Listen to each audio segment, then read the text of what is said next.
মানুষটা জেদও হয়েছে বলিহারি। কে জানে কিসের চাকরি, তার জন্য দিল্লি পাড়ি দিতে হবে। কেন, কি দরকারটা কি? হ্যাঁ, এখানে চাকরি পাওয়া যায় না? কেউ করে কমে খাচ্ছে না এখানে? আরে বাবা, আমি চাকরি করছি না, রোজগার করি না? দিল্লি যাওয়া, রেজাল্ট ভালো রেজাল্ট। আরে আমিও তো ভালো রেজাল্ট করেছিলাম নাকি? হ্যাঁ, তার জন্য কদিন ছাই নিয়ে মাতামাতি করেছি।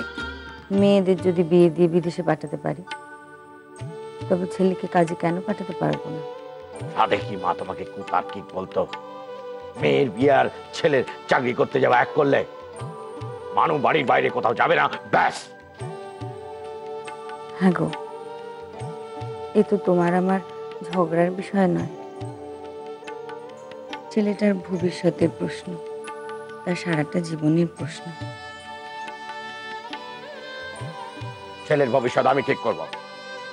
বাইরে যাবে, বাইরে যাবে সে চাকরি করতে। আমি কি হাঁড়ি চড়িয়ে বসে আছি? আর ছেলেকে যদি পয়সার জন্য বিদেশ বিভূতিতে পাঠিয়ে দিই, আত্মীয় কুটুম্ব এরা সব পাড়া প্রতিবেশীরা কি বলবে? বলবে দেখো গো বাবচ্চারের জেগে কড়া পয়সার জন্য ছেলেটাকে বিদেশে পাঠিয়ে দিল, বলবে রাখ। এই ছোটদা, শেষদা কোথায় রে? বেরিয়ে গেল একটু আগে। কেন?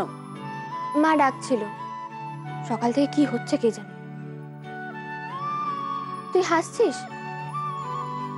এর মধ্যে কি হয়েছে জানিস? মেজদা বেরোবার আগে দাদাকে কি সব বলে গেছে। দাদা নাকি বাইরে চাকরির চেষ্টা করেছিল, আর সেই নিয়ে দাদা মেজদাকে কথা শুনিয়ে দিয়েছে। আর তাই তো বড় বৌদি আর মেজ বৌদির মধ্যে কথা বন্ধ। তাতে আর নতুন কি? শেষদার এই বাইরে যাওয়া নিয়ে মাও বাবাকে বলেছে জানিস। বাবা তো গো ধরে আছে। বাবা বলেছে শেষ থেকে কিছুতেই বাইরে যেতে দেবে না। বাবা যতই গোঁ ধরে থাক, শেষদা চাকরিটা করতে বাইরে যাবে। তুই কি করে জানলি? মিলিয়ে নিস। হ্যাঁ গো, বললুম মেজ থাকুন না। আরে দেখ দেখ, এই থেকে শুধু ওরে ছেলে নিয়ে বেজোর বেজোর বেজোর বেজোর কানে। কেন বলি, নিজের ছেলেটা কোথা? হ্যাঁ, সে কি বাড়িতে থাকে না থাকে না, আসে না আসে না, কখন আসে সেসব খেয়াল আছে? না না, নিজের ছেলেটাকে নিয়ে কোনো কোনো কোনো ভাবনা নেই। সে কি করছে? হ্যাঁ, সে নেশা করছে না জুয়ো খেলছে, সেসব খোঁজ নিয়েছ? সেসব নেবার না, নেই।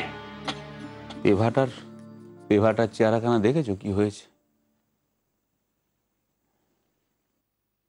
সত্যি শেঠ ঠাকুরপোকে আজকাল দেখলে কেমন যেন ভয় লাগে গো।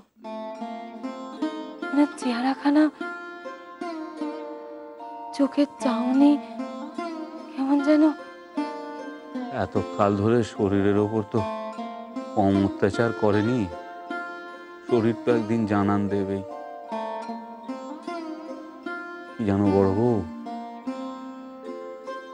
এ জন্মের যত পাপ, যত অন্যায়, তুমি চাইলেও তার থেকে মুখ ফিরিয়ে থাকতে পারবে না।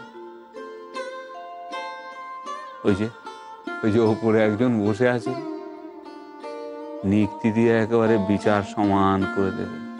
তোমার বাপু এত বছর আমি চিনলুম না, কি যে তুমি বলো আর কি যে তুমি করো সবই তোমার বেখাপ্পা। ওই যে লাহিড়ি গিন্নি যাদের বাড়িতে আমি কাজ করি, তারও তো ছোট ছেলে ওই মাদ্রাজ না লখনৌ কোথায় বেশ চাকরি পেল। সে তো জেদ ধরলে সে সেখানে যাবেই। ছেলেদের আর কি, প্রথমে নাড়ি ছেঁড়া, তারপর দড়ি ছেঁড়া, ছিঁড়ে যেতে পারলেই বাঁচে। তার লাহিড়ি গিন্নিও তেমন, ছেলের যেমন জেদ মায়েরও তেমন জেদ। লাহিড়ি গিন্নি পরপর 7 দিন অন্ন জল ত্যাগ করলো। ছেলে মায়ের এই অবস্থা দেখে রনে বঙ্গ দিল। কি এমন সে খারাপ আছে? এখানে তো বেশ করে কমে কাটছে। আর তোমার বাবা সবই উল্টো। তোমার আবার ছেলে পাঠানোর জন্য তুমি অন্ন জল ত্যাগ করবে। জ্ঞানদা, সব কটা ঘর বাকি আছে কিন্তু এখনো। সে আমি জানি, আমাকে আর বলতে হবে। এমন আসছে যে কথা